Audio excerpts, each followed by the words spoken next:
Bienvenidos, queridos hermanos, a este canal de testimonio, a este canal de formación, a este canal que es un puente de bendición y de gracia. La Virgen nuevamente nos permite tener con nosotros a Manuel de Jesús, de Nicaragua, a quien saludo y le doy la bienvenida. Hermano Manuel, bienvenido, ¿cómo estás? Bien, hermano, bienvenidos también a todos los hermanos que se unen a estas reflexiones, a estas entrevistas. Como siempre digo en las entrevistas anteriores, siempre nos reunimos para escuchar al Señor y a nuestra Madre.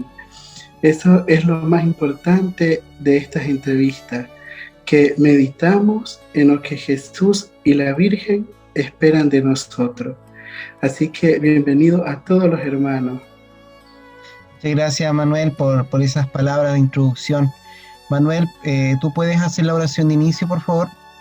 Claro que sí. En el nombre del Padre, del Hijo y del Espíritu Santo. Amén. Amén. Señor, vamos a invocar al Espíritu Santo como Nuestra Señora nos enseñó en el apostolado a invocarlo. Ven, mi Dios Espíritu Santo, a través de la poderosa intercesión del corazón doloroso e inmaculado de María, tu amadísima esposa. Ven, mi Dios Espíritu Santo, a través de la poderosa intercesión del corazón doloroso e inmaculado de María, tu amadísima esposa.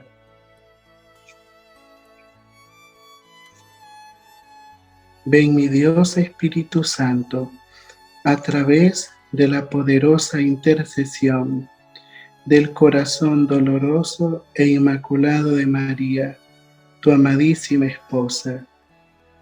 Divino Espíritu Santo, mi Dios y Señor, enciende en cada alma el fuego de un nuevo Pentecostés, conságranos como apóstoles del corazón doloroso e inmaculado de María y apóstoles de los últimos tiempos.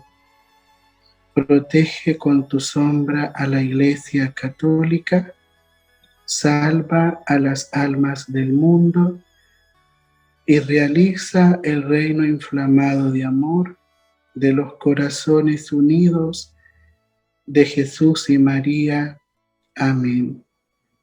En el nombre del Padre y del Hijo y del Espíritu Santo. Amén. Amén, muchas gracias, Manuel.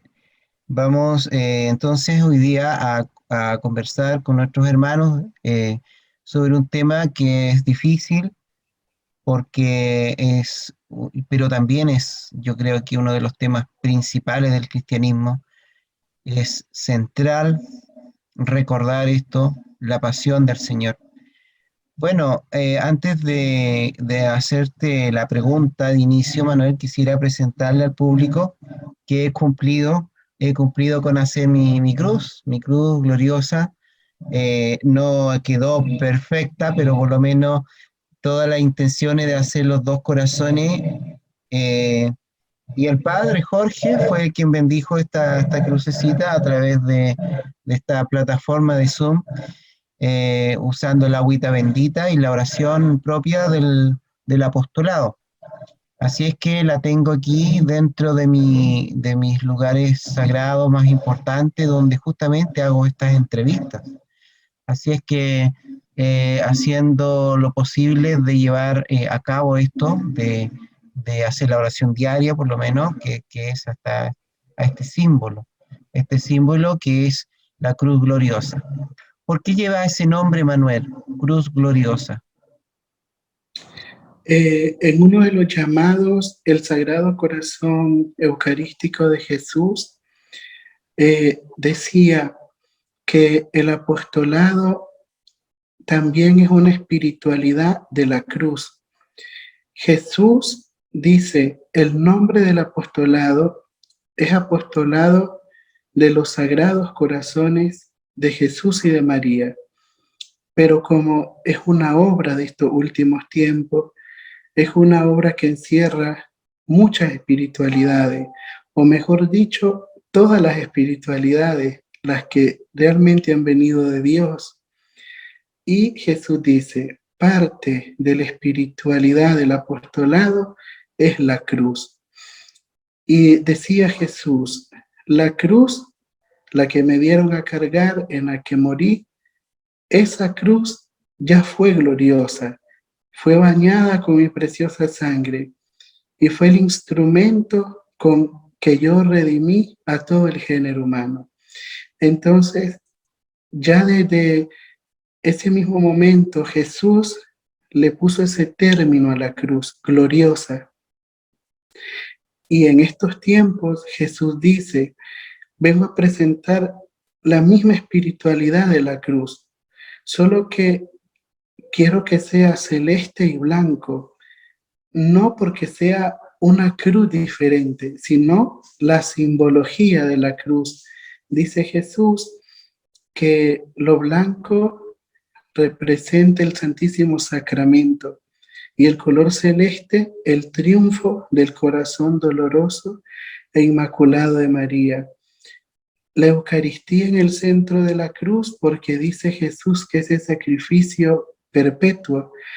En uno de los llamados también nos decía Jesús, el altar fue la cruz, donde yo me ofrecí como sacerdote y como cordero al Padre. Entonces, por eso Jesús pone la Eucaristía en el centro de toda la obra del apostolado, su corazón, que es totalmente eucarístico. Jesús mismo, él mismo se encarna en la Eucaristía y encierra en ese misterio de la encarnación eucarística a la primera criatura en la que Él se encarnó, Nuestra Señora. Entonces, por eso en estos tiempos, a la misma cruz en la que Él murió en el Calvario, le da el término cruz gloriosa de los sagrados corazones de Jesús y de María.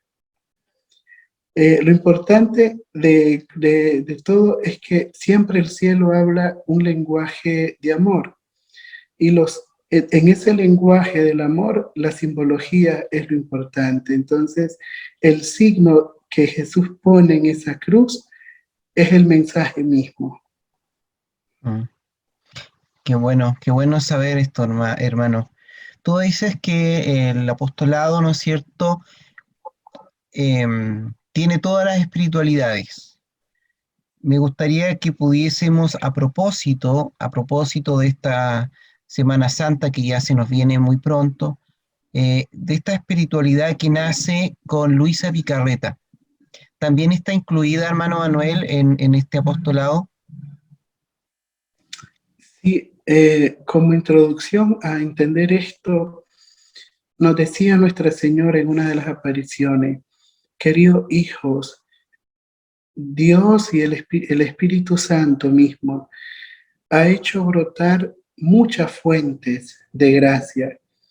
Y me hablaba Nuestra Señora, la Divina Misericordia, el Sagrado Corazón, la Divina Voluntad. Y decía Nuestra Señora, todas estas espiritualidades, estas fuentes que el Espíritu Santo ha hecho brotar, yo he venido a reunirlas todas en un océano de gracias. Todas estas espiritualidades confluyen en el apostolado del final de los tiempos, el apostolado de los sagrados corazones.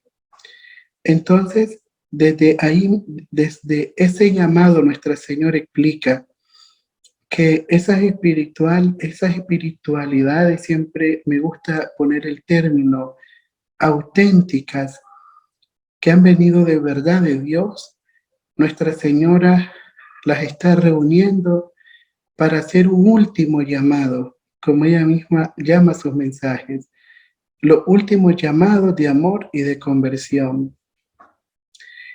Aquí podemos entender cómo Nuestra Señora confirma a su hija Luisa Picarreta, que ya es sierva de Dios, cómo confirma que la obra de la divina voluntad y todo lo que Jesús, María, le dictaron a Luisa, las experiencias que vivió ella, tanto en su alma como en su cuerpo, venían de Dios. Y Luisa Picarreta es una de las patronas del apostolado a nivel universal y a nivel personal. En el año 2017, la aparición del casto y amante corazón de San José, el Padre San José, curioso que él fue que me lo dijo, me dice: Luisa Picarreta y el Padre Pío son tus padres espirituales. Es decir, ellos son los santos que interceden por ti ante el trono de Dios. Eh, a partir de ese llamado del Padre San José, es que yo me interesé, digamos, en conocer a Luisa. Eh, no tanto leer las revelaciones de Luisa, sino su vida, su biografía, porque me dijo San José, todo lo que se le dijo a Luisa, el cielo te lo va a decir a ti. Entonces, si quieres leer sobre su vida, si quieres imitar sus virtudes, está muy bien, pero en cuanto a las revelaciones, el cielo te va a ir guiando. Entonces, lo que sé de Luisa en cuanto a sus escritos y mensajes, lo sé más que todo por lo que Nuestra Señora y Jesús y también el Padre San José me han dicho sobre la obra de la Divina Voluntad. ¿Tenemos acceso nosotros a leer, a conocer esas revelaciones, Manuel? Sí, porque el Señor lo ha dicho en muchos llamados, Jesús mismo ha hablado en los llamados. Eh, es algo muy curioso, como te decía, hermanito, trato de obedecer, entonces no me he metido a sus escritos más que lo que el cielo me ha dicho, pero personas que sí han leído de Luisa y personas muy, muy especializadas, que fue, hay testimonios de 3 personas que entran al apostolado por medio de Luisa. Es decir, ellos reconocen la divina voluntad en el carisma del apostolado. Entonces me decían, es increíble cómo en el cenáculo de oración mismo todo es en divina voluntad, el divino querer, divina voluntad. Incluso en las jaculatorias entre cada misterio está la última jaculatoria que oramos: Sagrados corazones de Jesús, María y José, salven al mundo, salven a la familia, salven a la iglesia y traigan el reino de la divina voluntad. Entonces, ellos se identifican espiritualidad de la divina voluntad en lo que me han dictado en cuanto a las oraciones. En cuanto a los llamados, también Jesús dice que vivir en la divina voluntad no es más que imitar a Nuestra Señora. A veces como que creemos como que Jesús nos quiere, en esto de la divina voluntad, nos quiere como robots de lo que es. Es decir, Él quiere. Entonces lo interpretamos de ese modo como algo automático de que nuestra voluntad se va a ir. Y Jesús dice que no es así, sino que es nuestra voluntad humana muriendo todos los días a nuestras inclinaciones, prefiriendo siempre vivir la virtud. Entonces, un claro ejemplo decía Jesús: yo no les voy a, si me piden la virtud de la paciencia, no les voy a dar la virtud de la paciencia como tal, les voy a dar o les voy a permitir vivir circunstancias que les permitan poner en práctica la paciencia.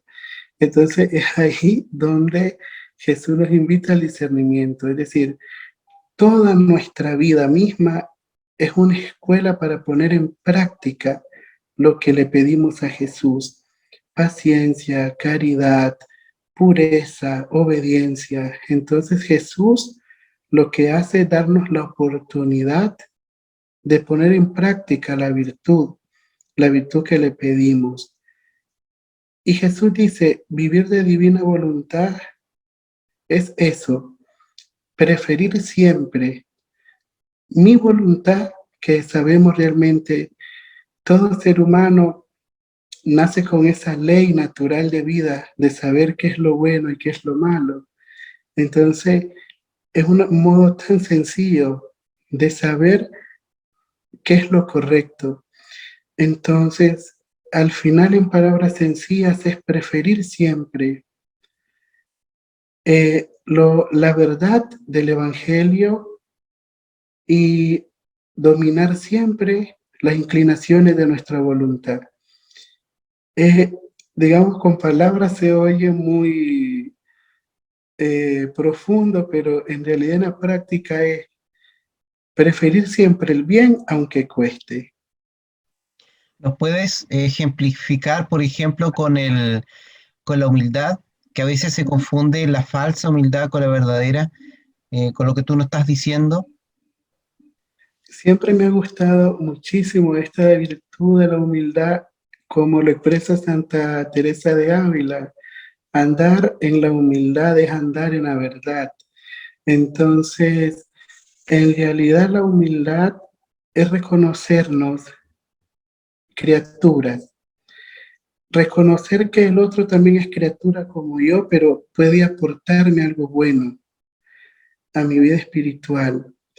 Y a la vez entra en esa parte de la humildad mucho el sacramento de la penitencia. Cuando uno va ante Jesús, presente en el sacerdote, a confesar sus pecados. Entonces, la humildad es decir, vivir nuestra verdad, lo que somos pecadores, que necesitamos de la gracia, que necesitamos de la iglesia, y reconocer que necesitamos de la ayuda de Jesús, de los sacramentos. Entonces, vivir, es aceptarnos como somos, es decir, viene de la humildad de la palabra humus, tierra. Entonces, es ser auténticos en lo que somos, no ponernos caretas, no tratar de presentar una personalidad que no tenemos, sino ser como somos ante Dios y ante los demás. Eso es humildad, es decir, la verdad de lo que somos, la verdad de lo que vivimos, la verdad de lo que nuestra alma es, si está en gracia, si no lo está. Y desde esa verdad y aceptarnos de que si estamos o no estamos bien con Dios, también va ese aspecto del sacramento de la penitencia, de la confesión. Cuando dice Jesús que tenemos que ser como niños, ¿se refiere a eso entonces, Manuel? Se refiere a eso, a la pureza de intención. Por ejemplo, el niño habla y no mide lo que va a decir, simplemente expresa su transparencia. Entonces, lo que Jesús quiere es eso. Y es algo muy, muy, muy importante lo que Jesús me dijo exactamente sobre este pasaje de la Escritura, porque me decía Jesús que cuando él vio al niño y lo puso como ejemplo, que dijo, el que no sea como un niño no entrará al reino de los cielos. Jesús me dice que en realidad no miraba al niño como tal, como esa persona de niño, sino el misterio de la pureza de María. En realidad volvemos a la misma voluntad que María rindió al Señor cuando Jesús dice, yo al mirar al niño lo que miré fue la pureza de mi madre. Entonces, quien no se haga como María, no va a entrar en el reino de los cielos. Y en el misterio de la encarnación vemos la humildad de María, es decir, y vemos en práctica esa humildad y verdad. Por ejemplo, Nuestra Señora sabía que se iba a encarnar en ella todo un Dios. Ella dijo, ¿cómo es posible que esto se haga en mí? Pero aceptó. Ella reconoció que solo era criatura, pero aceptó la verdad de lo que se le anunciaba. Es decir, aceptó ser la madre del Salvador. Entonces, ese es el gran misterio de la humildad y la Virgen presente, es decir, en ese pasaje cuando Jesús ve al niño que él mismo afirma, querido hijo, yo no miré al niño, no me refería al niño, me refería a mi mamá, miré el misterio transparente y la pequeñez de mi mamá en la persona del niño. Sí, recordaba también que la Virgen le dijo al padre Bobby, háganse niños para yo poderlos llevar en brazos.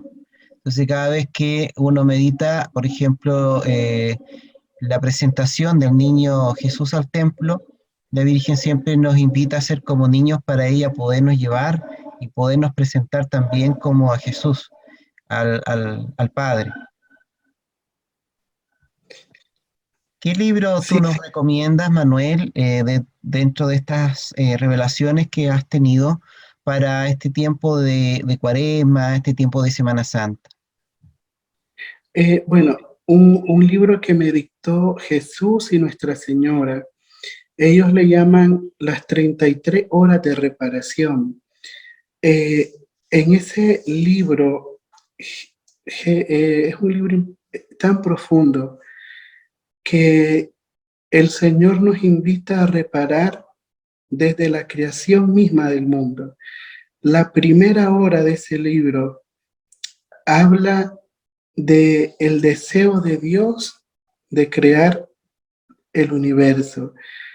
Y desde ese momento en que Dios dice, quiero crear al hombre, que no es bueno que el hombre esté solo, desde el momento en que se hizo la luz, el Señor en la primera hora da una palabra, un término bellísimo. Dice, yo dije fiat lux, hágase la luz. Entonces, desde ese primer instante de la creación, nos invita Nuestra Señora, Jesús y Dios Padre a reparar. Me dictaron 33 meditaciones y cada meditación va acompañada de una especie de coronita. Jesús le llamó la dulce cadena del amor divino. Son 5 misterios.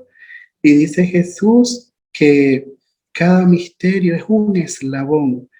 Un eslabón es lo que forma la cadena. Entonces, es un libro bellísimo para meditar y en esas 33 horas Jesús dicta sobre su pasión, habla de su juicio ante Anás, Caifás, ante Herodes, ante Pilatos.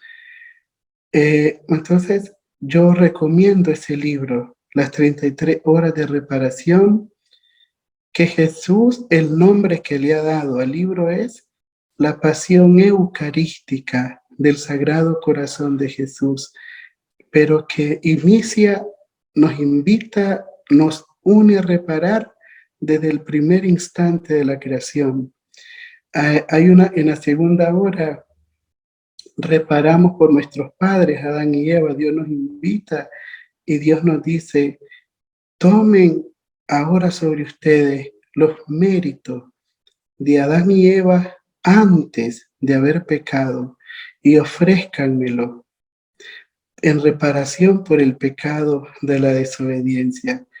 Y el Señor va profundizando en todo el misterio de salvación los profetas, los patriarcas, luego la vida de Nuestra Señora, el desposorio con el Padre San José, la vida de Jesús, la pasión de nuestro Señor, termina con la hora 33, que es el triunfo del Inmaculado Corazón de María y el reino del corazón de Jesús. Con ese gran misterio al final de la victoria de los dos corazones, termina el libro. Entonces yo lo recomiendo muchísimo para reparar, para interiorizar, para contemplar no solo la pasión de Jesús en ese momento histórico, sino la pasión de Jesús incluso antes de venir al mundo cuando él era el Verbo. Y ahora su pasión en el sagrario, en Eucaristía. Es un libro de una profundidad grandísima. El año pasado yo hice un ejercicio, también se lo voy a dar como tips a las personas porque a mí me sirvió. Yo hice para el Viernes Santo un, un rosario, el rosario de los misterios dolorosos, viendo la película La Pasión de Cristo. Entonces, a medida que iba avanzando la película, iba meditando y viendo la película y le ponía pausa en el momento que ya cambiaba el misterio. Entonces vi toda la película y yo creo que en mi vida no había hecho mejor el rosario como lo hice esa vez, porque me cayeron lágrimas, o sea, fue algo bien, bien profundo. Y pensar que esto también tiene una base de una revelación privada a Catalina Emmerich. ¿Qué te parece esa película para meditar en este tiempo, Manuel? Sí, la película de la Pasión de Cristo de Mel Gibson está inspirada en las revelaciones de Jesús a Santa Catalina Emmerich, una mística que también ella tenía los estigmas y sufría desde los días, todos los jueves, viernes y mitad del día sábado, la pasión de Jesús.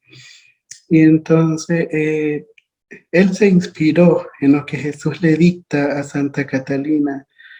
Por ejemplo, esa parte muy curiosa en el Getsemaní, donde Satanás le dice a Jesús, y tú piensas entregarte, ellos no van a reconocer tu sacrificio. Entonces, también en el libro de las 33 horas Jesús mismo me dice que así como llegó el ángel a reconfortarlo, que era el arcángel San Miguel, también muy cerca tenía a Satanás diciendo, no van a reconocer tu entrega.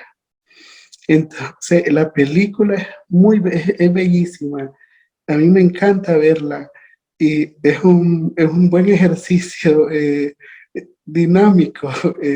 Pero leer el misterio, orarlo y ver lo que estamos orando, verlo en la película. Y algo que sí me gusta a veces decir, mm, la película es muy bonita, muy fuerte, pero también queda corta con lo que nuestro Señor sufrió. Es decir, Jesús sufrió más, incluso más, de lo que la película nos presenta. A propósito de reparación, el ayuno, Manuel, que no es muy, a lo mejor no es muy popular dentro de nuestra fe católica hoy. Se nos pide ayunar los viernes, por ejemplo, los viernes de Cuaresma, sobre todo Viernes Santo. ¿Tú nos puedes motivar con estas revelaciones que has tenido para que también consideremos el ayuno como parte de nuestra oración? Si Nuestra Señora en el apostolado, ella ha dicho, queridos hijos, quiero que todos los miércoles y todos los viernes hagan ayuno. Y el Padre San José, en una de las apariciones, también explicaba el porqué. Y decía el Padre San José que los miércoles ayunáramos por nuestras intenciones. Es decir, todas esas oraciones que tenemos por un familiar, por un enfermo, por un hijo, o por ejemplo, por el cese de la pandemia, entonces uniéramos nuestras oraciones al ayuno los días miércoles, pero que los días viernes ayunáramos solamente para consolar, para reparar a los dos corazones de Jesús y de María, uniendo nuestro ayuno pensando en la pasión de Jesús. Y decía Nuestra Señora, queridos hijos, ayunar es orar con el cuerpo. No es no solo no comer o no solo limitarnos en lo que vamos a comer. No es tanto eso lo que Nuestra Señora nos quiere centrar, es que es disponer el cuerpo también a orar. Eso es ayunar, orar con el cuerpo. Y decía Nuestra Señora en otra aparición que uno de los modos más agradables para ella que ayunemos es a pan y agua. Los 3 tiempos de la comida, que serían el desayuno, la comida o almuerzo y cena, lo supliéramos por agua y pan. Y otra vez, lo recuerdo, me dijeron que le preguntara a Nuestra Señora que si era necesario el pan, el agua y el pan, porque hacía daño. Y Nuestra Señora me dio una respuesta tan bellísima que dijo, lo único que no quiero es que se llenen, sino que sientan la necesidad de llenarse de Dios. Entonces, si le hace daño en su salud el pan, entonces sea fruta, dijo Nuestra Señora, pero siempre limitándose en ese aspecto de la mortificación. Claro, ese mensaje ya no fue público, sino en concreto para esa persona que hacía esa pregunta. Pero sí, el modo más agradable para ayunar es a pan y agua y ofrecerlo en los 3 tiempos de nuestra comida, pero también no ir pensando en que me va a doler la cabeza, se me va a bajar la presión, me hace daño, porque si pensamos así ya nos estamos mal disponiendo también, sino que sepamos que nos unimos a lo que Jesús sufrió. Jesús sufrió toda su pasión y lo último, pues, humanamente que comió fue en la última cena con los apóstoles. Luego, todo lo que restaba de ese jueves, todo el día viernes, desangrado, golpeado, deshidratado, Jesús todo lo ofreció, es decir, hasta del alimento se privó. Entonces, que nosotros nos privemos de llenarnos para ofrecérselo a Jesús y a María, lo necesitamos. No es tanto también que el cielo no necesita. Quien necesita el ayuno somos nosotros. Somos nosotros los que necesitamos ofrecer, porque ejercitamos nuestro espíritu. Bien, gracias. Y frente a lo que son los sacrificios, uno lee la vida de los santos, niños incluso, como los niños de Fátima, que hacían sacrificios, se colocaban, creo, unos cinturones que les provocaba dolor, y tantos otros santos, el Padre Pío, que creo que en una ocasión prefirió no tener anestesia en una operación que le hicieron para ofrecer esto también. Pero hoy en día como que no se habla mucho eso, ¿no? ¿Qué nos dices tú, Manuel, frente a esta oración también?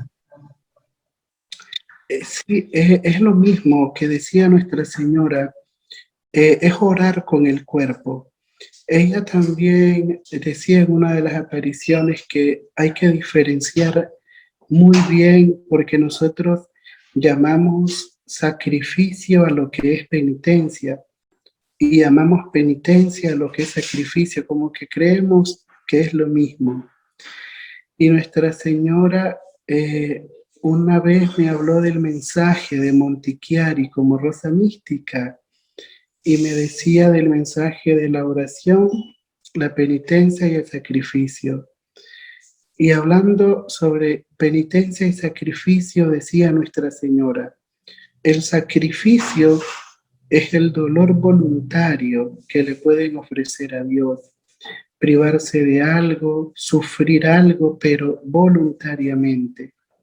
La penitencia es lo que no podemos evitar sufrir, una enfermedad, la pandemia, el trabajo, el estrés. Entonces, Nuestra Señora da esa diferencia para que lo comprendamos mejor. Pero todo entra en lo mismo, orar con el cuerpo.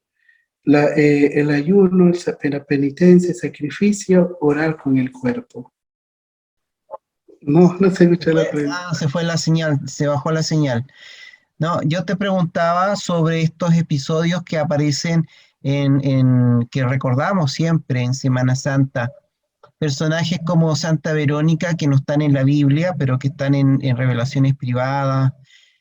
O qué mensaje también nos puede dar el hecho de que cuando Cristo muere hay dos ladrones, uno a cada lado. ¿Qué simbolizan estos personajes que tienen un mensaje detrás de cada uno de estos episodios? Bueno, Jesús en el libro que me dictó para el apostolado, las 33 horas de reparación, habla sobre esto. Y Jesús, bueno, algo muy bonito que me impactó. Jesús dice, mientras mi rostro era grabado en el velo de la piadosa Verónica, en ese instante fue grabado en el alma de Simón de Cirene, que ya lo estaba ayudando. Entonces, bueno, incluso en la película de Mel Gibson se ve como al final el cirineo no se quiere alejar de Jesús y los soldados lo corren, lo alejan. Entonces, Jesús dice que mientras él grababa su rostro en el velo de la Verónica, él estaba impregnando, estaba grabando su rostro en el alma del cirineo. Y dice Jesús, fue una mujer muy valiente, enfrentó los obstáculos de ese momento, se acercó, consoló. Y también decía Jesús que todas las mujeres que iban llorando por él en el camino eran las madres de aquellos que él sanó, curó, de los ciegos, los sordos, los cojos, eran las mamás de estos hombres que vivieron esos milagros de Jesús. Y dice Jesús que cuando él fue a la cruz crucificado, no era para que se cumpliera la profecía, fue encontrado entre los malhechores.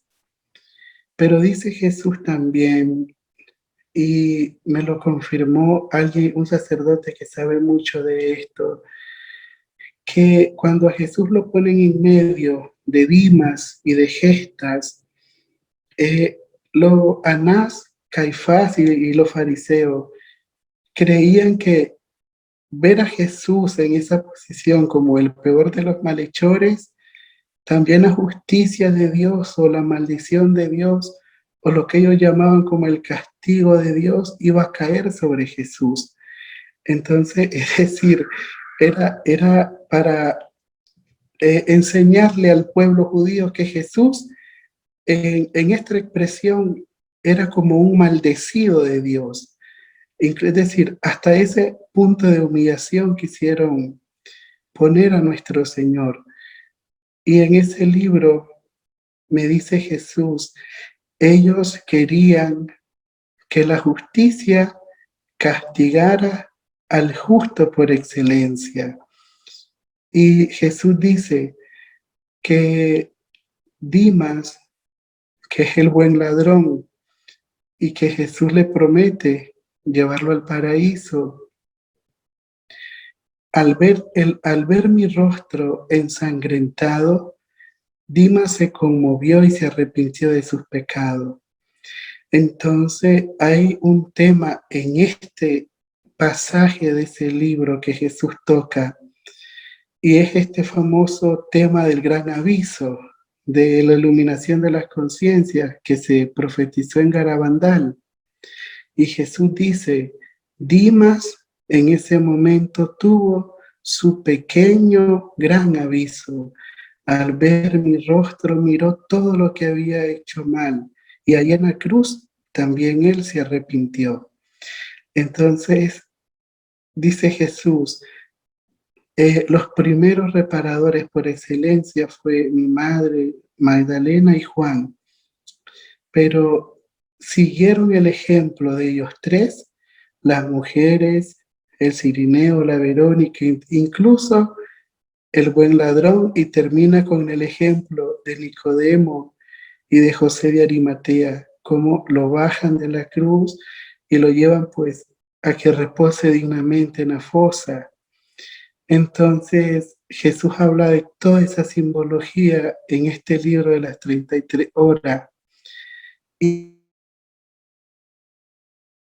él dice como José de Arimatea y Nicodemo bajan a Jesús, lo ponen en los brazos de Nuestra Señora, y el mismo Señor dicta que Nuestra Señora arregló su cabello, miró cada llaga de su cuerpo, y cuando lo llevaron al santo sepulcro, a la piedra de la unción, eh, separarse del hijo yacente. Y claro, se hacía de noche, era la Pascua, y por eso dice Jesús, mi madre no terminó de ungir mi cuerpo. En el alba van las mujeres temprano con los aceites a terminarlo de preparar. Y dice Jesús, mi madre no fue con las mujeres ya al alba el domingo, porque antes que ellas fueran, yo ya me había aparecido resucitado a mi santa mamá. Entonces es bellísimo lo que Jesús va describiendo en las 33 horas. Lo introduce a uno al misterio de la pasión realmente. Y al final, pues la pasión que termina con la esperanza de, de la resurrección de Cristo, la alegría de la Pascua. Sí, bueno, vamos entonces a recomendar a todos el público que escuche este resumen del libro, que puedan ir entonces a la página oficial del apostolado y descarguen entonces el libro. Estuve hojeando el libro, todavía no lo he leído, pero me di cuenta que en las primeras páginas también están las firmas de los dos obispos que le dan el imprimatur al libro y apoyan el apostolado. Así que interesante también que tengan este libro para, por si, como para defender, si algún sacerdote le pregunta si está aprobado esto, bueno, ahí está la firma de los obispos. Sí. Es algo, digamos, muy humano porque, digamos, está esta parte como es una revelación privada, pero, digamos, en lo personal, muchos obispos me han dicho que aman la obra, apoyan la obra, creen en la obra, pero de palabra. Y, digamos, hay otros pocos que sí han lanzado, digamos, su comunicado pastoral para que la obra sea aceptada, diciendo que no hay nada contra la fe y la tradición en las revelaciones, pero el apostolado, ya sea de este modo de palabra o de este modo escrito, sí está muy aceptado por muchos señores obispos, y el apostolado, digamos, siempre mantiene su obediencia, su amor a la iglesia, y Jesús nos dejó muy claro en el libro el Tratado de los Sagrados Corazones, otro libro que meditaron, Jesús dejó muy claro, dijo: el apostolado tiene tres amores: el amor a Jesús en Eucaristía, el amor a María y el amor al Santo Padre. Entonces, nunca olviden esos tres pilares como apostolado. Bueno, vamos a dejar pendiente entonces ir profundizando en esos tres amores que hoy en día se cuestionan también, pues, sobre todo el Papa que están atacados. Lo vamos a dejar pendiente para otra oportunidad, si Dios quiere. Eh, Despidámonos del público, Manuel, si tienes algo que decir antes de despedirnos y hacer la oración final, todo tuyo el espacio. Bueno, queridos hermanos, hermanas, gracias por haberse unido con nosotros y les invito a conocer la profundidad de los dos corazones. Ha dicho Nuestra Señora que el alma que se consagra a los dos corazones vive esa alianza de amor que hay en Jesús y María. Entonces los invito a leer los llamados, los invito a conocer el apostolado, los invito a consagrarse a Jesús y María y a no tener miedo, sino abrir de par en par los corazones a Jesús y la Virgen. Gracias por la invitación, Manuel. Bien, colocamos entonces nuestro corazón disponible para la oración final. Adelante, Manuel, por favor, hazlo tú. En nombre del Padre, del Hijo y del Espíritu Santo. Amén. Sagrado corazón de Jesús, venga a nosotros tu reino eucarístico a través del triunfo del doloroso e inmaculado corazón de María, nuestra Madre, en la divina voluntad, y el triunfo de la cruz en el Espíritu Santo, y extiende en nuestros corazones la llama del amor santo y divino. Alabada sea la pasión y muerte de nuestro Señor Jesucristo y los dolores de nuestra Santísima Madre al pie de la cruz. En el nombre del Padre, del Hijo y del Espíritu Santo. Amén. Muchas gracias, nos despedimos entonces del público, gracias a todos nuestros hermanos que nos siguen. Bendiciones también de mi parte.